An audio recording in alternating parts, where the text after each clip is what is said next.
নমস্কার। বায়োম্যানিয়া by Sukanta sir এই YouTube প্ল্যাটফর্মে সকলকে আরো একবার স্বাগত।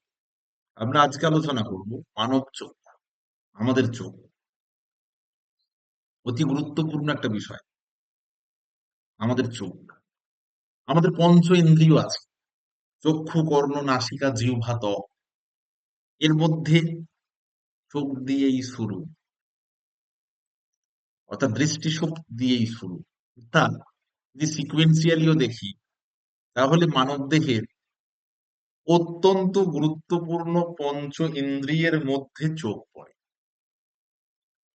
যদি আমরা আমাদের চোখের গঠনটা দেখি, তো চোখের মধ্যে চোখ কি কি অংশ নিয়ে গঠিত যদি এটা দেখি, তাহলে চোখের স্ক্লেরা, বাইরের যে অংশ, করোয়েড, চোখের মধ্যে নালী, যেটাকে আমরা চোখের যেখানে প্রতিবিম্ব গঠিত হয়, vitreous humour, aqueous humour, cornea, pupils বা তারার অংশ, অ্যাকুয়াস হিউমার, সিলিয়ারি মাংসপেশি, এবং চোখের মধ্যে থাকা অপটিক স্নায়ু।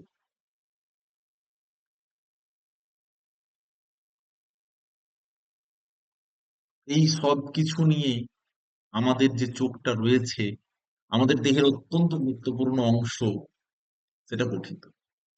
এখন আমাদের এই চোখের যে সমস্ত অংশগুলো হয়, সেই সমস্ত অংশগুলোর কাজগুলো ভালো করে বুঝতে হবে।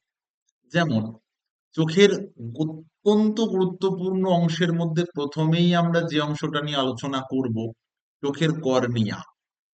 যেটা চোখের সামনে যে স্বচ্ছ গম্বুজাকৃতির অংশ দেখা যায়, চোখের ভিতরের অংশগুলোকে রক্ষা করে। তারপর চোখের বাইরে রয়েছে শ্বেত মণ্ডল বা স্ক্লেরা, শক্ত একটা আবরণ। আইরিস, কর্নিয়ার পিছনে অবস্থিত চোখের যে রঙিন অংশ, তারারন্ধ্র বা পিপলস, অত্যন্ত গুরুত্বপূর্ণ, যেটার মধ্য দিয়ে চোখে আলো প্রবেশ করে। এরপর হচ্ছে লেন্স। আইরিসের ঠিক পিছনের অংশ লেন্স। আমরা লেন্স মানেই জানি সেখানেই বস্তুর প্রতিবিম্ব গঠিত হবে। চোখের রেটিনা, এটা হলো চোখের আলোক সংবেদী অংশ। এই রেটিনার মধ্যে দু ধরনের কোষ থাকে, একটার নাম রড কোষ আর একটার নাম কোন কোষ। যে রড কোষ এবং কোন কোষ উপস্থিত আছে বলেই আমরা এই যে রঙিন জিনিস, সাদা কালো জিনিস, এগুলো সম্পর্কে বুঝতে বা কি বহাল হই বুঝতে পারি। এগুলো কিন্তু চোখের প্রত্যেকটা খুব গুরুত্বপূর্ণ অংশ। এছাড়াও আর কি রয়েছে চোখের অংশের মধ্যে? এই যে স্নায়ু, অপটিক স্নায়ু। চোখের এই স্নায়ুটাই আমাদের চোখ যা দেখে সেই ইম্পালসটা মস্তিষ্কে বহন করে নিয়ে যায়। কোরয়েড, স্ক্লেরা এবং রেটিনার মধ্যবর্তী রক্ত নালী সমৃদ্ধ অংশ। সিলিয়ারি বডি, লেন্সকে সে ধরে রাখে। চোখের মধ্যে দু ধরনের রস আছে, একটার নাম অ্যাকুয়াস হিউমার, একটার নাম ভিট্রিয়াস হিউমার। চোখের কনজাংটিভা, যেটা আমরা চোখের বাইরের যে আবরণ বলি, এই যে কনজাংটিভাইটিস বলে না, চোখের ওই লাল হয়ে যাওয়া, এই অংশের ইনফেকশনের জন্য এইটার সৃষ্টি হয়। এরপর আমাদের দৃষ্টি সংক্রান্ত অত্যন্ত গুরুত্বপূর্ণ দুটো টার্ম আমরা শুনবো: এক নেত্র দৃষ্টি এবং দ্বিনেত্র দৃষ্টি। দেখো, আমরা নর্মালি আমাদের যে দুটো চোখ আছে, এই দুটো চোখ দিয়ে কিন্তু দুটো বস্তুকে আলাদা আলাদা ভাবে দেখি না, কোনো একটা বস্তুকে খুব প্রমিনেন্টলি দেখি। দুটো চোখ একটা বস্তুকে ফোকাস করে এবং খুব প্রমিনেন্টলি ফোকাস করে। এই যে দৃষ্টিটা, এটার নাম দ্বিনেত্র দৃষ্টি। প্রশ্ন হলো, নেত্র দুটো দেখছে একটাই জিনিস, দ্বিনেত্র দৃষ্টি। আর এগুলো যেমন যে কোনো শিকারী প্রাণী, আমাদের মানুষের ক্ষেত্রে বাঘ, বিড়াল, এদের ক্ষেত্রে এই দ্বিনেত্র দৃষ্টি আমরা দেখতে পাই। আর একটা হয় এক নেত্র দৃষ্টি। এক্ষেত্রে যেসব প্রাণীদের এক নেত্র দৃষ্টি, যেমন গিরগিটি, মাছ, পতঙ্গ, ঘোড়া, এরা এরা দুটো চোখ দিয়ে দুটো আলাদা আলাদা বস্তুকে একই সময়ে কি সঙ্গে ফোকাস করে। এর ফলে কোনোটা কি সে ক্লারিটির সাথে দেখতে পায় না। এই যে দৃষ্টি, এই দৃষ্টিটাকে বলা হয় এক নেত্র দৃষ্টি। দুটো চোখ ফোকাস করছে দুটো আলাদা আলাদা বস্তুকে দেখবে গরুর সামনে লাল গামছা ঘোরালেও তেড়ে মারতে আসে, বুঝতে পারে না, এই ইম্পালসটা বুঝতে পারে না যে অ্যাকচুয়ালি এটা পজিটিভ কোনো সাইন। ও সবসময় ধরুন লাল গামছা ঘোরাচ্ছে, রং বুঝতে পারছে না, দুটো চোখ দুটো জিনিসকে আলাদা ভাবে দেখছে, ব্যাস।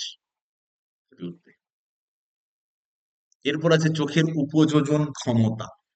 অত্যন্ত গুরুত্বপূর্ণ বিষয় হচ্ছে উপযোজন ক্ষমতা। উপযোজন ক্ষমতা মানে ঠিকরে দেখা।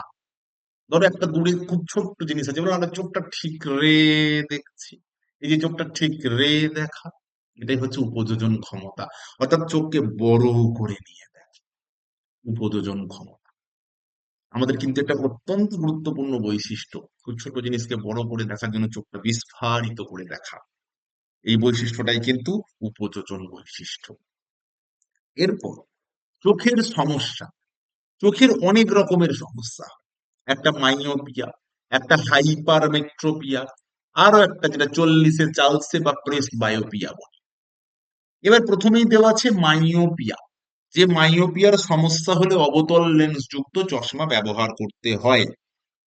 এক্ষেত্রে কি হয়, এক্ষেত্রে বস্তুর যে প্রতিবিম্ব গঠিত হচ্ছে, সেই কাছেটা বা আহ, দেখাটা খুব ক্লিয়ার, কিন্তু দূরে গিয়ে সেই বস্তুকে ক্লিয়ারলি দেখতে পাচ্ছে না। আবার এই হাইপারমেট্রোপিয়ার ক্ষেত্রে একটু দূরে সরিয়ে নিলে দেখতে পাচ্ছি, কিন্তু কাছের বস্তুর ক্ষেত্রে ক্লিয়ার ভিশনটা আসছে না। অর্থাৎ হ্রস্ব দৃষ্টি, দীর্ঘ দৃষ্টি যেটা আমরা বলে থাকি। আর একটা চোখের খুব মারাত্মক সমস্যা, সেটা হচ্ছে প্রেস বায়োপিয়া। আচ্ছা, আর একটা হয় ক্যাটারাক্ট বা ছানি, চোখের ছানি যেটাকে আমরা বলে থাকি। এটা কিন্তু একটা বার্ধক্যজনিত, আমরা শুনেছি 40-এ চালসে, তারপর তোমার প্রেস বায়োপিয়া, ছানি পড়ে যাওয়া, মানে চোখ অপারেশন, চোখটা কাটাতে হয়। এগুলো কিন্তু চোখের সমস্যা। আর যেহেতু আমাদের দেহের অত্যন্ত গুরুত্বপূর্ণ একটা সেন্স অর্গান এই চোখ বা চক্ষু, তাই কোনোভাবেই কিন্তু আমরা চোখের বিষয়ে অন্তত চোখাচোখি করতে পারি না। চোখের বিষয়ে আমাদের সব সময় একদম সুস্থ সুন্দর থাকা উচিত। গায়ে একটু ধুলো পড়লেও সে ব্যথায় ব্যথা হয় না, যদিও আমরা একটা সেন্স অর্গান, কিন্তু চোখে যদি এক কণা ধুলো পড়ে, তাহলেও সে জানিয়ে দিয়ে যাবে চোখের মধ্যে কি পড়েছিল। আশা করি বুঝতে পেরেছো প্রত্যেকটা অর্গানের কাজ, সমস্যা, একনেত্র দ্বিনেত্র দৃষ্টি, চোখের বিভিন্ন অংশ ছোটর উপর ব্যাখ্যা করলাম। পরের ক্লাসে আবার কোনো একটা বিষয় নিয়ে জীবন বিজ্ঞানের আলোচনা করব। ততক্ষণ সকলে ভালো থাকবে।